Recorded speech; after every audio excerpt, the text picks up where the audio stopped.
มีหรือยังสถาบันศึกษาที่ท่านกำลังซอกหาวิทยาลัยลาวท็อปภูมิใจนำเสนอหลักสูตรการเรียนการสอนที่ท่านกำลังซอกหาบ่ว่าจะเป็นหลักสูตรการเงินการบัญชีหลักสูตรการบริหารธุรกิจหลักสูตรคอมพิวเตอร์ธุรกิจชั้นสูงนอกนั้นยังมีหลักสูตรภาษาอังกฤษสำหรับเด็กน้อยตั้งแต่6ปีขึ้นไปหลักสูตรภาษาจีนหลักสูตรภาษาเกาหลีหลักสูตรคอมพิวเตอร์พื้นฐานจนถึงระดับติดตั้งซ่อมแปลงได้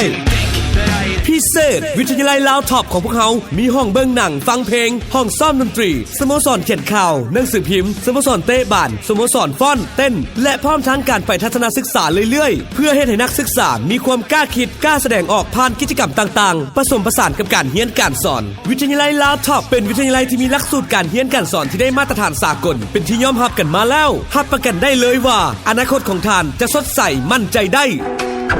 วิทยาลัยลาวท็อปตั้งอยู่บ้านพลปะเป้าเมืองศรีสัตนานครหลวงเวียงจันทร์โทร021-353-900 021-353-901 หรือสนใจเข้าไปเบิ่งได้ที่เว็บไซต์ของพวกเรา www.lawtop.net